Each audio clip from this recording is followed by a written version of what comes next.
할렐루야. 이 시간에 말씀의 교제를 나누기 전에 옆에 분들하고 한번 인사합니다. 추수감사주일을 맞아 하나님의 은혜가 풍성하길 바랍니다. 함께 기도. 옆에 사람들랑 한번 인사합시다. 아멘. 오늘 이 예배에 참석한 모든 분들에게도 주님이 우리 가운데 베푸시는 그런 은혜와 사랑이 삶 속에 아주 충만하게 임하는 그런 시간이 되기를 소원합니다. 고민을 좀 많이 해봤어요. 절기 설교를 잘 안 하려고 했는데 절기 설교도 또 이따가 한번 해야 되겠더라. 그래서 절기 설교를 좀 준비했는데 뭐 혹시 이제 이런 설교를 한다고 해서 나는 뭐 목사님들에게 뭐 또 욕을 먹을 수도 있겠지만 그래도 우리는 이 말씀을 제대로 전해야 될 것 같아서 좀 마음을 갖고 준비했습니다. 여러분, 한국 교회 추수감사주일이 왜 11월 셋째 주일인지 알고 계시나요? 알고 계세요? 11월 셋째 주일로 예배를 드리는 것은 원래 성경의 규정 때문이 아니고 역사적이고 전통적인 배경이 있어서 그렇습니다. 핵심의 이유를 좀 설명을 하고 가면 우리나라 선교 초기에 미국의 그 선교사들이 제일 많이 들어왔어요. 특히 북장로회 목사들이 선교사들이 많이 들어왔어요. 1890년대 이후에 한국 기독교는 대부분 미국 북장로회 그다음에 감리교회 선교사들이 들어오면서 복음이 전해지기 시작하죠. 원래 그 미국 교회는 원래 그 11월 넷째 주 목요일을 땡스기븐 데이로 정해져 있죠. 그래서 공휴일이에요. 공휴일 날이에요. 그리고 그 주간을 땡스기븐 데이, 썬데이 이렇게 해가지고 추수감사주일이라고 하는 이름을 붙여서 예배를 드리죠. 여기도 왔다 갔다 좀 했었어요. 11월 첫째 주 혹은 넷째 주일로 드리고 있었어요. 근데 선교사들이 예배력과 절기를 소개하면서 추수감사주일이 자연스럽게 한국교회에도 도입이 되게 됐어요. 1900년도, 1920년대까지 11월 추수감사주일로 이제 그 시기가 한 20년 동안 이제 자리가 잡혀지기 시작을 했어요. 한국은 미국과 달리 원래 그 땡스기븐 데이라고 하는 그런 그 공휴일이 없기 때문에 주일 예배 중심으로 이제 절기를 맞추는 형태가 필요했겠죠. 초기 문헌들에 보면 11월 중 특정 주일에 추수감사주일을 지키기 시작한 기록들이 이제 나타나기 시작을 합니다.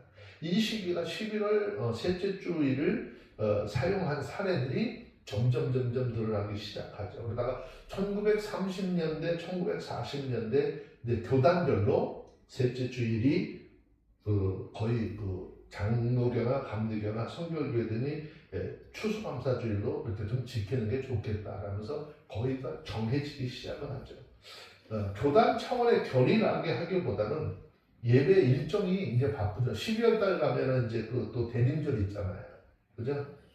그 다음에 우리가 살고 있는 시기에 농사, 문화, 추수 이런 것들을 고려해서 자연스럽게 시작이 됐어요. 그리고 광복 이후 현재까지도 11월 셋째 주일이 사실상 표준으로 정착이 되었고 1960년 이후에 한국 교단들 대부분 교회력이나 또 예배 지침서에 보면 각 교단마다 예배 지침서들이 있는데 그 예배 지침서를 보면 추수감사주일이 셋째 주일, 11월 셋째 주일로 표기를 하고 있죠. 특정 교단이나 총회에서 정확한 연도에 확정된 문구 같은 것은 사실은 존재하지 않는 것이죠. 현재 한국교회 전국적 관행으로 이 절기는 굳어져 있어요. 미국의 그 땡스기븐 데이는 그 11월 넷째 주 목요일이지만 미국 교회들이 이날 가까운 11월 셋째 주, 넷째 주를 추수감사주일로 정해서 지켜왔어요. 요 주기가 지나면 추수감사주일 뒤에가 블랙 프라이데이라는 얘기 많이 들어봤죠. 이 한국에도 해요. 원래 그 블랙 프라이데이라고 하는 그 단어는 블랙 잉크라고 하는 단어에서 시작이 됐대요. 그러니까 앞에는 장부에 빨간 글씨 적히면 어떻게 해요? 적자예요, 흑자예요? 적자잖아요. 적자 모든 것을 이제 그날 블랙 프라이데이에 물건을 저렴하게 많이 팔아서 흑자로 이렇게 전환시키는 그런 개념 속에 있었다라고 하더라고요. 한국 교회는 북장로 교회의 영향을 제일 많이 받았기 때문에 이렇게 좀 정해져서 사용이 되고 있고 또 오늘날까지도 계속 정해지고 있어요. 근데 왜 이제 우리나라에도 이게 왜 그랬었는가 하면 예전에는 우리 농경 시대가 농사가 지금 이렇게 빨리 안 끝났어요. 지금은 농사 시기가 많이 땡겨져 가지고 일찍 추수하잖아요. 예전에는 거의 추수 가을까지 다 보면 11월 말 정도 거의 가까이 돼야 됐었거든요. 그러면 이제 사람들이 마음도 좀 여유도 좀 생기고 하면서 하나님 앞에 예배 드리고자 하는 이제 그런 것들이 생겼어요. 근데 지금은 너무나 많은 그 교회들마다 각자 날짜를 조정해서 예배를 드리고 있는데 11월 셋째 주에다가 이렇게 예배를 날짜를 추수감사주일을 정해놓고 드리게 된 배경은 이렇다라는 말씀을 좀 드렸어요. 오늘 하나님이 주신 물질과 축복을 감사하는 날이기도 하죠. 근데 더 중요한 건 마지막 때 곡식을 추수하는 것이 아니라 영원 추수를 향한 하나님의 마음을 좀 다시 한번 돌아보는 시간이 되었으면 좋겠어요. 구약의 추수감사주일은 이스라엘 백성들이 애굽에서 어떻게 해요? 종살이를 하면서 가진 것이 없었지만 하나님의 은혜로 나와서 광야 생활을 거치고 하나님께서 주신 땅에서 정착을 하면서 많은 것을 얻으니까 그 얻은 것을 바라보면서 이 모든 물질은 누구로부터 왔어? 하나님으로부터 왔어. 우리 삶에 누리는 건 누구야? 하나님의 은혜. 이걸 돌이켜보라고 추수감사주의를 만들어서 그들에게 이렇게 전했죠. 그래서 그걸 지키라고 했는데 신약에 와서는 뭐 추수감사절이라고 하는 것을 지켜라 뭐 이런 문헌들 또 말씀들은 이제 있지 않아요.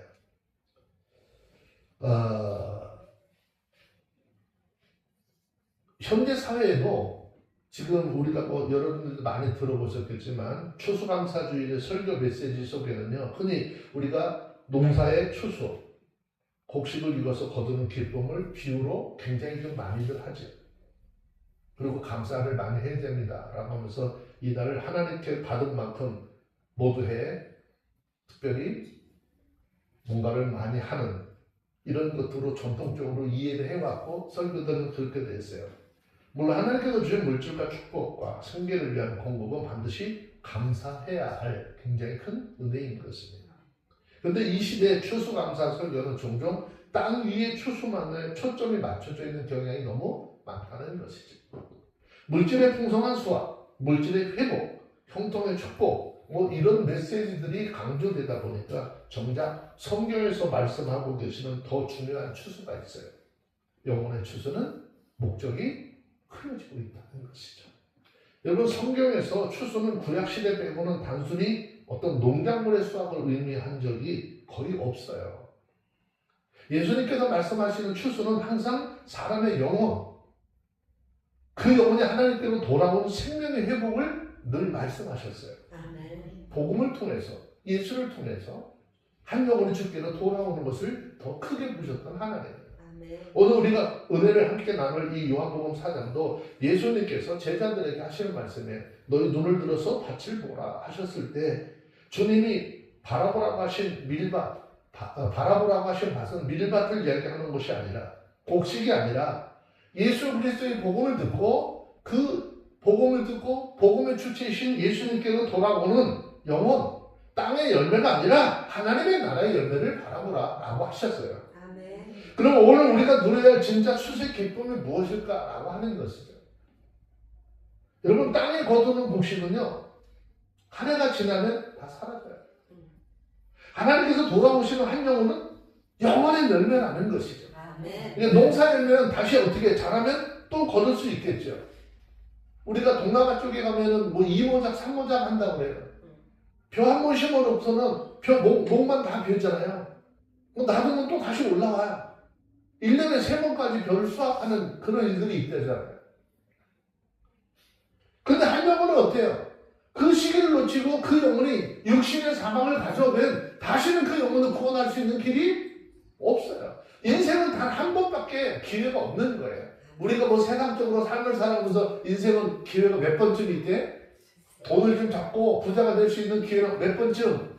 한 3번쯤 오는 거잖아요. 한 번 놓쳤어도 2번이 남았으니까 정신 차리고 잘 잡으면 돼 그러잖아요. 근데 영혼의 구원의 역사는요, 한 번 놓치면 끝인 거예요.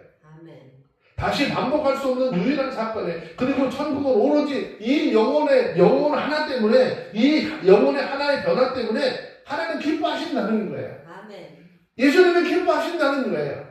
그 한 영혼이 세상을 향해서 살아가던 그 영혼, 예수 모르고 살아가던 그 영혼이 주께로 돌아오고 그 삶의 중심이 하나님 말씀 중심이고 여호와 하나님의 말씀을 따라서 하는 중심으로 바뀌었을 때 그거 보시면서 하나님 기뻐하신다는 거죠. 오늘 이 추수감사주일에 우리가 회복해야 될 것은 단순한 농사의 추수를 감사하는 마음이 아니라 한 영혼이 나로 인해서 하나님께로 돌아오는 기쁨의 회복이 있어야 된다는 것입니다. 따라서 오늘 요한복음 4장 35절로 38절은 우리가 잊고 지냈던 하나님의 마음, 곧 영혼의 추수, 그 추수의 기쁨을 다시 우리 심령 속에 회복시키기 위한 주님의 부르심인 것을 깨닫고 그 사명을 감당하고자 다짐하는 그런 귀한 시간이 되었기를 주의 이름으로 축원합니다. 자, 때를 분별하는 지혜가 분명히 있어야 된다는 거죠. 자, 35절 말씀을 함께 볼까요? 읽습니다. 시작. 너희가 넉 달이 지나야 추수할 때가 이르겠다 하지 아니하느냐? 내가 너희에게 너희 눈을 들어 밭을 보라 휘어져 추수하게 되었다 그랬어요. 이 말씀은 아주 심각한 이야기예요. 예수님의 제자들이 예수님과 함께 동행을 하면서도 예수님께서 하시고자 하는 일에 대해서는 잘 깨닫지 못했어요. 예수님이 원하시는 것들은요, 들의 추수가 아니라 영혼들을 거둬들이는 아주 특별한 추수에 관한 말씀이었기 때문에 아직 이 당시 제자들은 영적 안목을 제대로 갖추지 못했었기 때문에 주님이 하시는 이 말씀을 이해할 수 없었어요. 이들은 머릿속에 생각하는 거예요. 먹고 마시는 문제만 생각하고 주님을 따랐어요. 그 이유를 예수님과 제자들이 나눈 그런 대화 속에서 잘 알 수 있죠. 자, 32절, 33절, 34절 같이 좀 볼까요? 찾으셨으면 한번 읽습니다. 시작. 가라사대 내게는 너희가 알지 못하는 먹을 양식이 있느니라. 제자들이 서로 말하되 누가 잡수실 것을 갖다 드렸는가 하는데 예수께서 이르시되 나의 양식은 나를 보내신 이의 뜻을 행하며 그의 일을 온전히 이루는 것입니다. 제자들은 여전히 아직도 육의 것을 떠나지 못하고 있는데 예수님께서 하신 말씀은 나의 양식은 나를 보내신 이의 뜻을 행하는 것이고 그 일을 온전히 이루는 것이다. 자, 요한복음 4장 35절 말씀에 보면 지금 자연적인 추수 시기는 아직 몇 달 정도 남았다 그랬어요. 4달 정도 남았다 그랬어요. 주님이 말씀하시는 추수는요, 묻 영혼들에 대한 구원을 의미하는 것입니다. 예수님을 만난 한 여인이 예수님으로부터 말씀을 받고 증거를 받고 예수님께 나와서 그 지역 사람들 끌고 나오죠. 복음을 전하고. 그때 그들을 보면서 추수할 곡식이라고 말씀하고 있는 거예요. 이 세상 모든 일에는 전도서의 기록의 말씀처럼 하나님께서 정하신 때가 있다는 것이죠.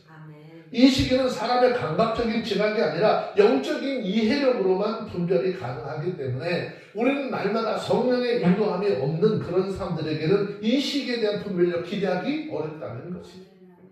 성령을 우리 받고 성령의 인도함을 받아야 된다고 하는 것은 이런 부분이 우리에게 너무 중요하기 때문인 거예요.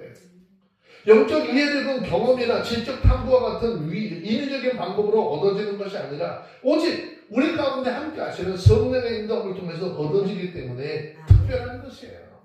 성경학자나 신학자, 심지어는 유능한 설교자 중에도 사람의 지식으로만 외치는 일은 얼마든지 있을 수 있다는 거죠. 따라서 우리가 시기를 바르게 분별해서 하나님께서 정하신 시간표에 맞춰서 살려고 한다면 성령 충만함을 받아야 되고 성령의 인도함을 받아 살아야 한다는 것이죠. 그 이유는 고린도전서 2장 10절에서 말씀하고 있는 것처럼 고린도전서 2장 10절에 한번 보세요. 여기서 말씀하기를 성령은 모든 것 하나님의 깊은 것이라도 뭐 한다고 했어요? 통달을 하시느니라 그랬어요. 자, 고린도전서 2장 10절 한번 보세요. 찾으셨으면 고린도전서 2장 10절 한번 읽어볼까요? 시작. 오직 하나님의 성령으로 우리에게 주셨으니 성령은 모든 것도 하나님에게 준 것이라고 하시니라. 아멘. 성령의 인도함을 받는 사람들은 그래서 이 시기를 하나님께서 정해놓은 시기, 내가 세상을 살면서도 무엇을 어떻게 좀 해야 될까, 이 시기를 놓치는 일이 없게 되는 거예요. 우리들은 모든 일에 때가 있다는 사실을 항상 유념하셔야 돼요. 성경은 전도서 3장 2절을 보니까 어떻게, 전도서 3장 2절 한번 보실래요? 밭에요 씨를 뿌릴 때가 있는가 하면 뿌린 것을 추수할 때가 있다라고 말씀하잖아요. 자, 전도서 3장 2절 한번 볼까요? 찾았으면 한번 읽습니다. 시작. 날 때가 있고 죽을 때가 있으며 심을 때가 있고 심은 것을 뽑을 때가 있으며. 예, 그러니까 여기 뭐예요? 밭에 씨를 뿌릴 때가 있고 씨 뿌린 것을 어떻게 추수할 때가 있다라는 말씀을 하셨잖아요. 우리 그리스도인들이 해야 될 일 모두가 어떻게 때가 있다는 거예요. 하나님께서 정하시고 하나님께서 이끄시는 때가 있어요. 그러므로 이것을 잘 분별하고 행하는 하나님의 사람들이 되시기를 주의 이름으로 축원합니다. 많은 사람들이요, 성경의 증거는 지금 우리가 살고 있는 이 시대에서 뭐라고 해요? 말세라고 하잖아요. 우리가 살고 있는 이 시대를 말세라고 해요. 그렇다면 지금은 영혼들을 추수해야 할 때인 것이고 예수님의 재림을 대비하도록 준비시켜야 할 때인 거예요. 여기에 강대상에서 목회자들부터 영혼을 추수해야 되고 이 말씀을 듣는 하나님의 사람들이 예수님의 재림을 어떻게 대비하도록 그분이 우리의 신랑으로 오실 때 그분을 맞을 수 있도록 준비시키는 것이 목회자들의 사명이에요. 자, 누가복음 14장 23절 말씀해 보시면, 누가복음 14장 23절 보면 뭐라고 그랬죠? 자, 한번 읽어봅시다. 시작. 주인이 종에게 이르되 길과 산울로 가서 나가서 사람을 강권하여 데려다가 내 집을 채우라. 예, 지금 어떻게 해요? 주인이 종에게 이르되 길과 산 울타리를 걸어다니면서 어떻게 사람을 강권하여 데려다가 오세요 하는 거예요? 강권해서 여기 안 가면 죽는 거야. 이 말씀 못 들으면 오늘 끝나는 거야. 데려다가 내 집 채우라는 거죠. 이 사실은 우리가 지금 힘써야 할 일이 무엇인지, 이 마지막 때를 살아가는 우리가 행해야 할 일이 무엇인지를 설명하고 있어요. 그것은 추수 때 농부가 밭에 나가서 이국 목식을 걷어들이듯이 구원을 얻기를 예비된 영혼들을 주님께로 인도하는 일이라는 것이죠. 예수님을 만난 사마리아 여인 모범을 보인 것처럼 우리가 나가서 사람들에게 예수를 만나 구원 얻은 사실을 전파하기만 하면 동일한 은혜가 일어날 것이고, 예수님께서 이 여인에게 예비했던 그 은혜가 동일하게 임하게 될 것이라는 거예요. 이 여인은 예수를 만나고 그냥 머물지 않았어요. 물동이 다 집어내던져 버리고 마을로 뛰어들어가서, 야, 우리가 그렇게 이야기했었고 우리가 그렇게 만나 했었던 그 예수를 내가 만났어. 그랬더니 동네 사람들 다 데리고 그 들녘을 막 뛰어오는 거예요. 근데 보니까 그 들녘에 지금 풀이 얼마만큼 있어서 풀이 막 사람 키만큼 서 있었거든요. 근데 사람들이 예수 소식을 듣고 지금 어떻게 걸어오는 게 아니라 달려오는 거예요. 그랬더니 그 풀 위에다가 사람의 머리가 올라갔다 내려갔다, 사람의 머리카락이 올라갔다 내려갔다 했을 거 아니에요. 그러니까 그 모습을 보고 희어져 라고 하는 이야기를 하는 거예요. 거듭된 됐다. 오늘날 수많은 그리스도인들 또는 하나님의 말씀을 전하는 목회자들이 영혼들을 추수하는 시급한 과제는 다 제쳐놔버리고 먹고 사는 문제만 매달리도록 만들고 있다는 거죠. 이 심각한 문제인 거예요. 성경 분명히 얘기해요. 자, 고린도후서 6장 2절 한번 보세요. 고린도후서 6장 2절이요.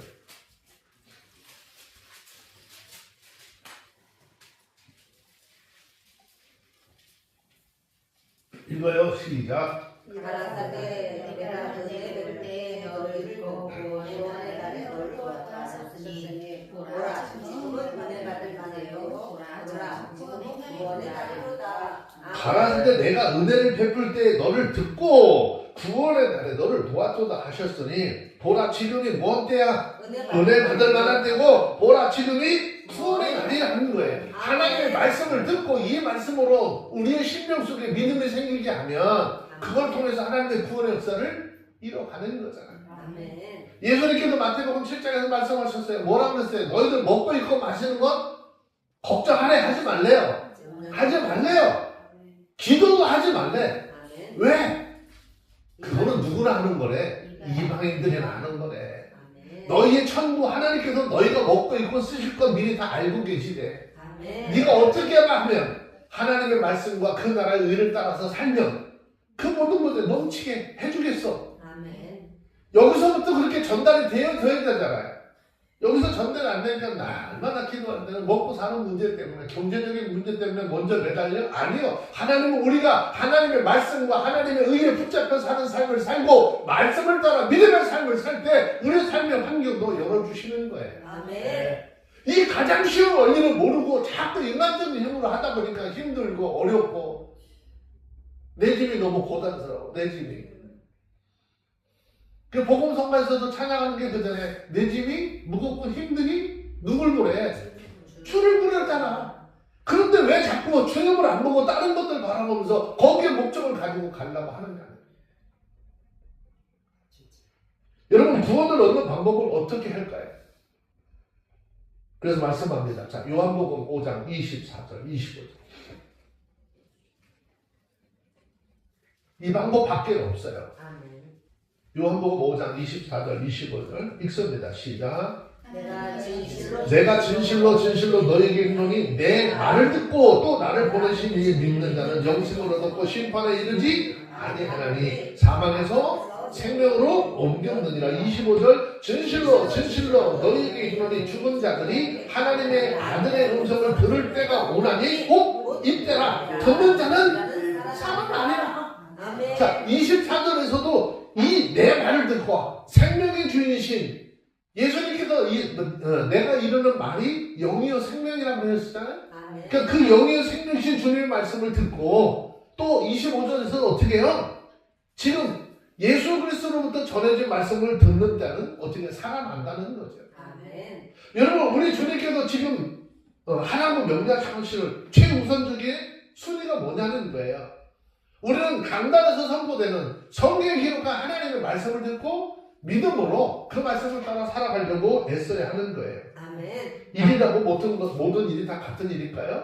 일이라고 같은 거 아니에요. 열심히 한다고 누구나 다 칭찬 듣게 될까요? 아니에요. 시기를 잘 분별을 하고 행하는 사람들에게 주님의 칭찬과 상복이 따라지는 거예요. 아멘. 기왕에 누구에게가 식사를 대접해 주려면 밥을 언제쯤 해야 좋을까? 배고플 때요? 아니 가장 따뜻하게 먹일 수 있는 시간이 어디야? 그 사람 딱 올 때쯤 돼가지고 밥을 탁 맞춰서 뚜껑 열어서 뭉치죠? 또 별거 다 한다고 그럴까봐 밥 뚜껑 열어가지고 어떻게 젖어서 보들보들하게 왔을 때 딱 따뜻한 밥 준비 탁 해다 먹으면 밥 맛이 얼마나 맛있을 거야. 근데 그냥 아침에 해가지고 그냥 찬밥 덩어리 다 돼가지고 줘봐. 얼마나 똑같은 음식을 대접하는데도 좀 그런 거잖아요. 여러분 우리가 하나님의 일을 하는 것도 마찬가지예요. 내 뜻과 내 생각을 가지고 하지 말고 하나님의 뜻과 하나님의 생각이 무엇인지를 알고 그분의 말씀에 따라 순종하고 믿음으로 달려가고자 하는 은혜가 있어져야 하는 거예요. 아멘. 그래야 하나님으로부터 더 큰 칭찬도 있는 거예요. 아멘. 일은 잘하고 했는데 결국 칭찬을 못 듣는다 그러면 참 슬퍼운 거죠. 본인도 기분이 안 좋거든요. 나 맛있으라고 준비를 해놨는데. 더 중요한 것, 주님의 명령하신 일은요, 우리는 추수를 위한 삭슬 이미 받은 사람들이래. 아멘. 여러분 자꾸 뭔가를 지금 뭘 줄 거야? 아니요. 주님, 우리 이미 하나님으로부터 다 받았대요. 아멘. 근데 뭘 자꾸 심고 받고 뭐 넘치도록 30배, 60배 이런 거에 자꾸 현혹되지 마. 이미 다 받아서 누리는 사람들이에요. 아멘. 자, 36절 중요한 얘기거든요. 한번 봅시다. 읽습니다. 시작. 거두는 자가 이미 잡고 앓고 너희에게 이르는 열매를 이는 풀리는 자와 거두는 자가 함께 즐거워하게 하려 주님께서 뭐래? 이미 거두는 자가 삭슬을 받았으니 받았다 그랬어요. 일반적으로 품삯을 언제 줘요? 원래 끝나고 나야 주잖아. 근데 하나님께서는 끝나고 나는 게 중요한 게 아니라 이미 줬대. 아멘. 여러분 1년 추수 굉장히 중요하죠. 아무리 농사를 잘 지어도 추수 때를 놓치면 한 해 농사 다 망쳐버리는 거예요. 그래서 사람들은요 추수 때가 되면 서둘러서 추수하려고 하는데 그냥 하지 못하잖아요. 그러다 보니까 어떻게 여기저기서 같이 추수를 하다 보니까는 뭐가 딸려? 고추 따는 인력이 부족해. 밭에 가서 뭘 해야 되는데 인력이 부족해. 그러다 보니까는 어떻게 아주 시골에는 지금 난리 나잖아요. 사람들 미리 예약을 해놓고 그러죠. 품삯도 우리 집도 좀 더 준다고 하고 막 그런 데잖아요. 어떤 데는요 다른 데 못 가게 품삯을 미리 주는 데들도 있대요. 세월이 이렇게 됐어요. 참으로 일꾼들에게서도 추수 때는 가장 어떻게 추수 때는 일꾼들은 어떻게 가장 잘 나가는 때고 인기가 좋은 때란 말이죠. 근데 우리가 잘 알아야 될 것이 있어요. 이러한 일은요 영적인 면에서 동일하게 일어나고 있다는 거예요. 세상적으로만 되는 것이 아니라 우리가 믿음 안에서 신앙적으로 동일하게 일어나요. 영적인 측면에서 영혼의 추수는 귀한 일인 거예요. 영혼을 구하라고 하는 일이 얼마나 귀한 일인가 하면요 하나님께서 지금 살아가는 하나님의 아들 그 독생자 예수까지 우리 가운데 내어주셨다는 거예요. 아멘. 여러분 독생자 예수까지 내어주면서 해야 할 귀한 일이 있다고 느껴지세요? 아마도 없을 거예요. 너 얼마나 그 일이 귀했으면 독생자 아들까지도 우리를 위해서 내어주셨어요. 그런데 하나님은 영혼을 구원하기 위해서 독생자 예수를 내어주셨다는 거예요. 그리고 준비된 영혼들을 추수하기 위해서 일꾼도 부르셨어요. 그 일꾼들이 누구예요? 바로 저와 여러분들이에요. 아멘. 일꾼들 누구라고요? 우리. 네, 우리라고 하면 내가 안 해도 되니까 누가 하면 되죠? 아니요, 나의 나. 내가 해야 될 일입니다. 내가. 그리고 하나님은 우리를 일꾼들을 부르시되 거저 부르시지 않으셨대요. 언제 우리가 삭을 받았느냐고요? 언제 삭 받았어요? 언제 받았어요? 우리가 예수를 믿는 믿음으로 얻은 구원이 바로 하나님께서 우리에게 주신 삭시예요. 아멘. 하나님은 이 삭을 주시고 우리를 영원 추수를 위한 일꾼으로 부르셨어요. 아멘. 아무리 돈이 많으면 뭐 할까요? 육신이 무너지면 다시 쓸 일이 없죠. 여러분 돈 언제까지 필요한가 그랬죠? 제가 늘 얘기하죠. 내가 살아있는 날 동안만 필요한 거예요. 내가 죽고 나자 그 돈 누가 어떻게 쓰는지 아무도 몰라요. 지금 예수님께서 말씀하시는 건 품삯을 미리 받았다. 우리가 먼저 받은 이 삭이 얼마나 크고 고귀한지 알라는 거예요. 그리고 이보다 더 좋은 삭을 어디서 받을 수 있어요? 없어요. 그래서 많은 사람들이 어떻게 육신의 질병을 앓고 있는 사람들 예전에는 기도원 찾아다니는 이유가 뭐예요? 세상의 의학으로도 뭐라도 안 되니까 마지막에 예수 앞에 가니까 기도원에 가니까 하나님의 은혜로 낫는다더라. 그리고 가는 거잖아. 가니까 자기 질병이 낫는다고 하니까 돈 아까워해? 안 아까워하지? 안 아까워해. 그 일들이 수없이 많았어요. 입으로 다 못해. 여러분 우리가 한번 생각해봐요. 하나님께서 우리를 하나님의 일꾼으로 쓰시기 위해서 엄청난 대가를 지불하셨다는 거잖아요. 아멘. 우리가 하나님의 일꾼이 되었다는 것 자체가 실로 크고 놀라운 은혜인데 우리는 거기다가 세상에서 결코 얻을 수 없는 엄청난 삭까지도 이미 받았다는 것, 품삯까지도. 아멘. 이것이 우리 주님의 사명인 것만큼 아주 막중하다라고 하는 의미예요. 그래서 영혼 추수의 임함에 있어서 주인신 하나님의 마음에 흡족하도록 일할 수 있는 모두가 되어주시길 바랍니다. 아멘. 그러므로 영혼 구원에 최선을 다하는 저와 여러분들 되시길 바랍니다. 아멘. 우리는 결코 이 일을 소리해서는 안 되는 거예요. 아멘. 우리는 품삯을 이미 받았기 때문에 아멘. 만약 우리가 이 일을 하지 않는다면 우리는 업무상 배임에 행하는 죄를 짓는 것. 도둑질의 죄를 범한다 그 말이죠. 이러고는 결코 하나님의 책망과 책론을 면할 수 없습니다. 그런데 우리는 하나님의 일꾼으로 부름을 받고 삭도 이미 받았으니 영원 추수의 임무를 성실히 감당해 나가는 저와 여러분들 되시기를 주의 이름으로 축원합니다. 아멘. 자, 다시 36절에 보면 씨 뿌리는 자와 거두는 자가 어떻게 같은 사람이에요? 별개의 사람이에요? 별개의 사람으로 나타나는 거예요. 예수님께서는 제자들을 뿌리는 자가 아니라 거두는 자라고 말씀하고 있잖아요. 그들은 자기들이 뿌린 것을 거두는 것이 아니라 다른 사람들이 이미 뿌린 것의 열매를 거두는 사람일 뿐이다 그 말이에요. 그럼 여기서 말하는 씨 뿌리는 자라고 하는 말은 누구를 이야기할까요? 바로 예수 그리스도가 씨 뿌리시는 분이시고 그분은 우리의 주인 되시는 분이에요. 우리의 영혼을 구원으로 인도할 때 항상 염려를 두어야 할 부분이 뭐냐? 주님께서 심으신 것을 우리는 단지 거둬들일 뿐이고 라는 사실을 기억하라는 거예요. 사람은 아무도 심는 자가 될 수 없어요. 이 세상에서 구원의 씨를 심는 신 오직 예수 그리스도 한 분밖에 없는 것입니다. 하나님께서 예수님 이외에 그 어떤 구원자도 우리에게 주신 적이 없다라고 사도행전 4장에서 말씀하고 있는 것처럼 우리 인생들을 영원한 구원으로 이끌 분은 예수 그리스도밖에 없습니다. 그런데 우리 주변을 둘러보세요. 복음의 전도자가 심는 자라고 생각하는 분들이 너무나 많다는 거죠. 그래서 주님이 받으셔야 될 영광 누가 받아? 사람이 받는 거죠. 그런 현장들을 보게 되잖아요. 누가 전도했대? 내가 전도했다고. 하나님 편에서 이런 일은 있어서는 안 됩니다. 그 이유는 여기서 말하는 심는 자는 구원을 가리키는 말이거든요. 구원의 복음을 씨를 뿌린 그 주체를 얘기하는 거예요. 예수님이 아닌 어떤 사람도 이 자리에 두거나 있어서는 안 되기 때문이죠. 엄밀히 따지면 전도라고 하는 것은 예수님께서 심으신 것을 추수하는 거예요. 밤주사를 가보면 그렇잖아요. 밤나무 내 거 아닌데 길거리 지나다가 밤에 막 떨어져서 지난번 한 이만큼 한 6개를 주셨는데도 그것만은 너무 기쁘더라고요.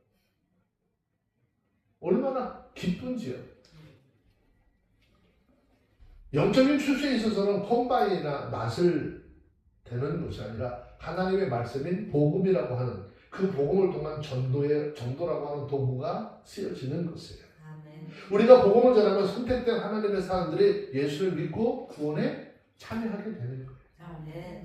이 세계에는 이처럼 준비된 사람들이 많기 때문에 우리는 다른 어떤 일보다 복음 전파를 통해서 전도하는 데 힘써야 된다.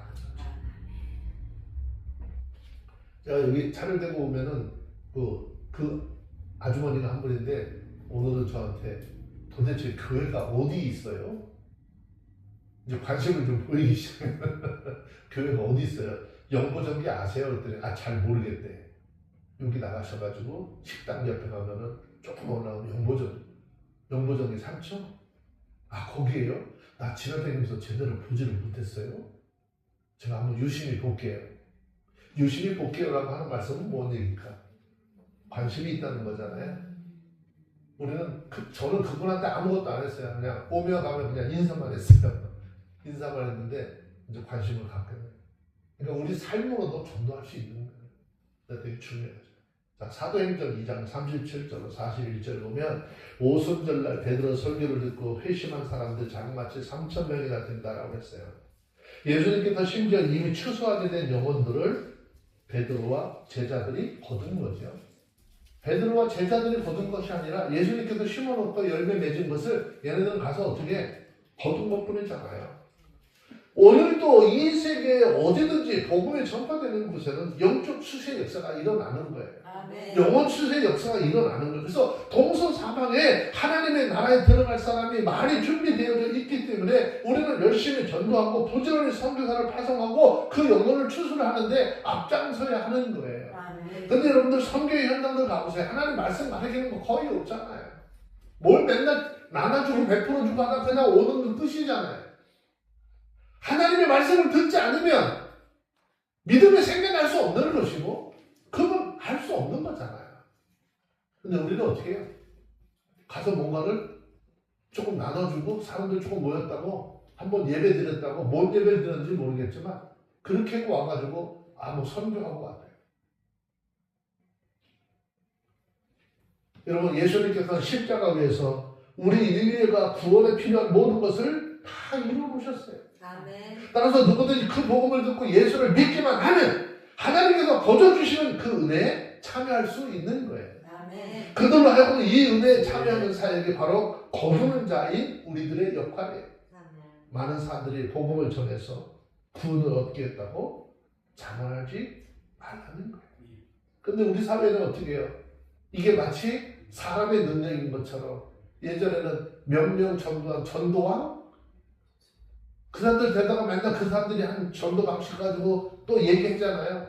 그러니까 요즘에도 우리 가운데 직접 남아있는 게 뭐예요? 무슨 전도? 진돗개 전도? 고구마 전도? 진돗개 전도, 고구마 전도 뭐예요? 고구마 전도는 계속 가서 찔러본다며요. 뭘 찔러봐? 익었는지 안 익었는지. 진돗개 전도는 핵심이 뭐예요? 한번 물면 절대 안 나. 그렇게 해서 그것이 우리가 주변에 있는 사람들이 감정이 있고 나오는 것들이에요. 근데 여러분 성경은 그렇게 얘기하지 않아요. 그런데 우리 전부 다 그런데 어떻게 귀가 쏠려져 있잖아요.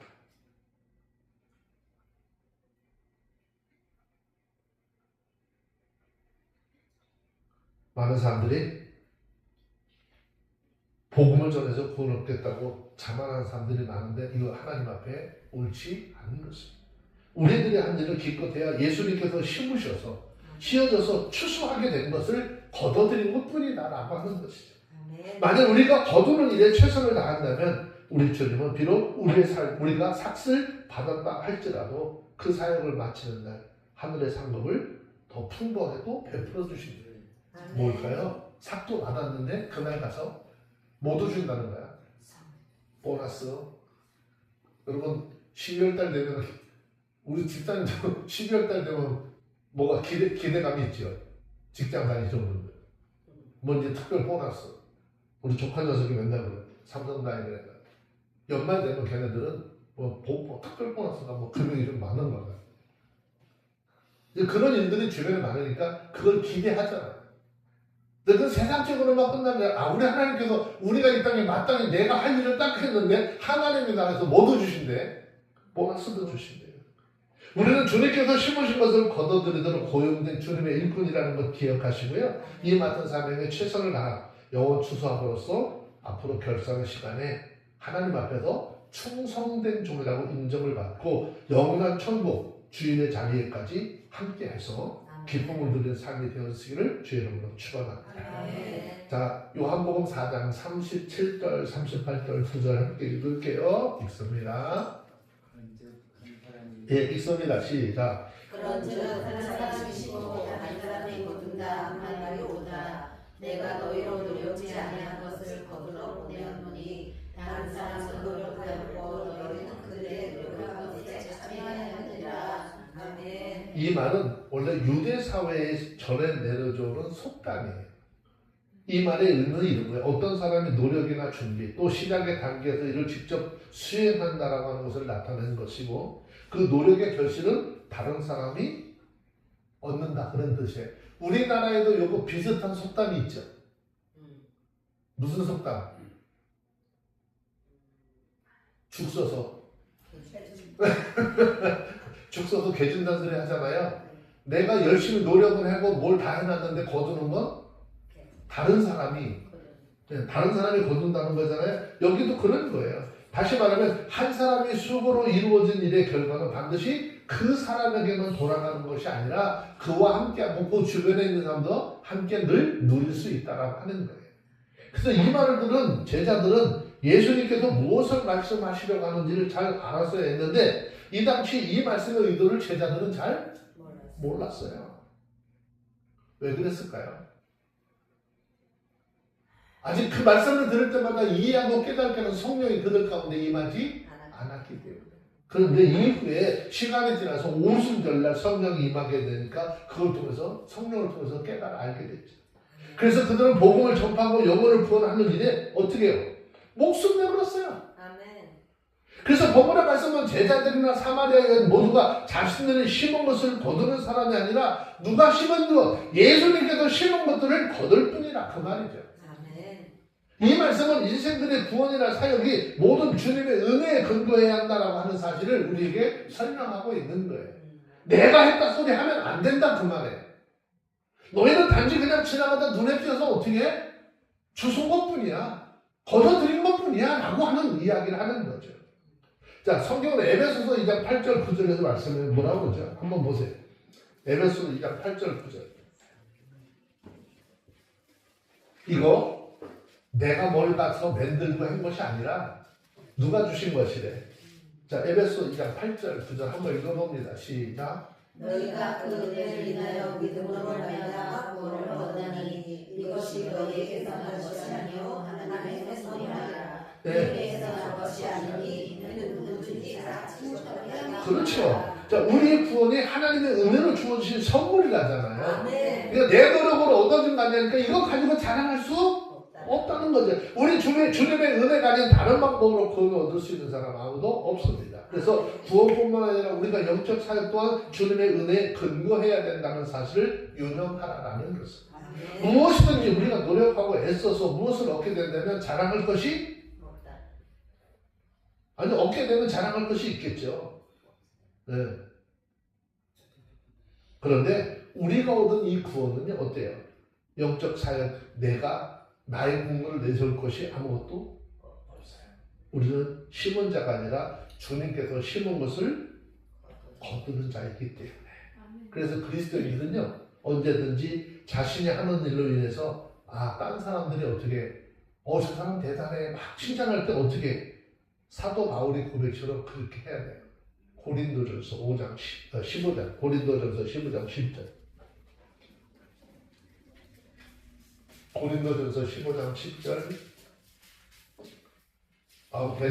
대단한 하나님의 종이야 막 이런 얘기를 했을 때 뭐라고 그랬어요? 고린도전서 15장 10절 시작. 그러나 나의 나된 것은 하나님의 은혜로 된 것이니 내게 주신 그의 은혜가 헛되지 않으며 내가 모든 사도들보다 더 많이 수고하였으나 내가 아니요 오직 나와 함께 하신 하나님의 은혜라고 증거해야 된다는 거예요. 우리가 하는 일들이 더 많아지고 하나님의 은혜인 거예요. 하나님께서 그만큼 우리를 들어 쓰시는 거잖아요. 모든 사람은 남은 고사하고 자신도 구원할 능력이 없는 죄인들이잖아요. 그러니까 우리 스스로 하나님 앞에 마음을 높일 수는 안 된다는 거죠. 비록 복음의 전도라고 하는 낯은 우리가 사용할지라도 이건 보시면 누가 예비해 두셨어요? 예수님께서 예비해 두셨어요. 그것을 거둔다고 우리가 자랑할 수 있느냐? 자랑할 수 없다는 것이죠. 여러분 우리들은 주님께서 심으신 사람들에게 이 세계가 얼마나 많이 되는지 정확하게 알 수는 없어요. 그런데 구원을 주시기로 예비한 영혼들이 너무너무 많다는 거죠. 그래서 그 구원을 이루시기로 작정한 영혼들이 하나님의 나라에 다 두르기까지 주님 오시는 걸 조금 보류하고 계시다라고 성경은 이야기하고 있잖아요. 주님 오시기 전까지 부지런히 복음을 전함으로 한 영혼을 추수해서 그 기쁨을 주님과 함께 누릴 수 있는 우리 모두가 되어주시기를 주의 이름으로 축원합니다. 네. 자, 성경 한 구절 찾아보시고 말씀을 정리합니다. 요한계시록 14장 14절 16절까지 보실까요? 요한계시록 14장 14절 15절 16절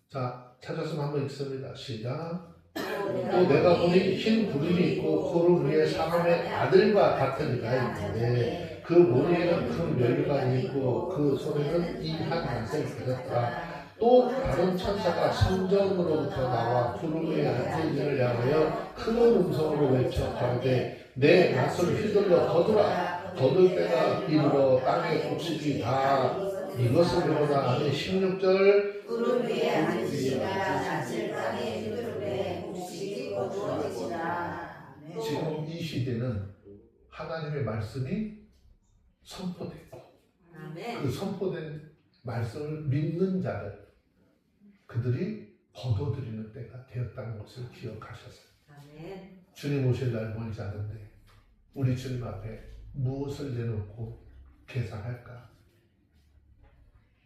그것을 좀 잘 바라보시고 그리고 오늘 추수감사주일 예배로 하나님 앞에 예배로 영광을 돌리지만 이 속에 이 땅의 것으로 그렇게 막 기분 내고 기뻐하고는 그래서 내가 너보다 이만큼 나 이런 거 자랑하는 그런 시절이 아니라 영혼을 추수해야 되는 하나님의 마음을 깨닫고 아멘.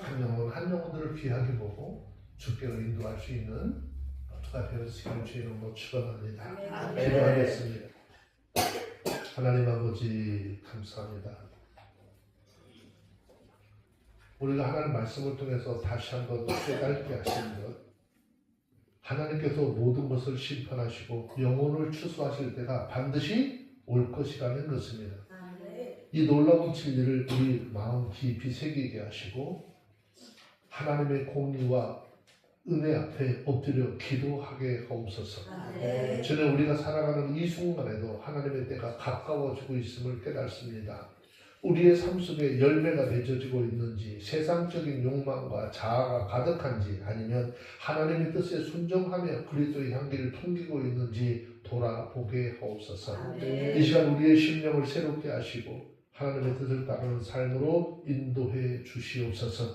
하나님 우리 영혼 추수의 일꾼으로 부름을 받았음을 기억하게 하시고 우리 주변에 있는 많은 사람들에게 구원을 받을 수 있도록 그들을 향한 하나님의 사랑과 복음을 전할 수 있는 용기와 믿음과 지혜를 더하여 주옵소서. 아멘. 우리의 삶을 통해 하나님의 영광이 드러나고 주님의 나라가 확장되도록 사용하여 주시기를 간구합니다. 주님 하나님의 심판과 진노가 이루어지기 전에 우리가 먼저 회개하고 돌아설 수 있는 기회를 주신 것 감사합니다. 우리가 그리스도 예수 안에서 새 생명 얻게 하셨으니 우리 각자가 주님의 재림을 맞이할 준비가 되어 있도록 날마다 믿음에 깨어 살게 하여 주시옵기를 우리 주 예수님의 이름으로 기도합니다. 아멘.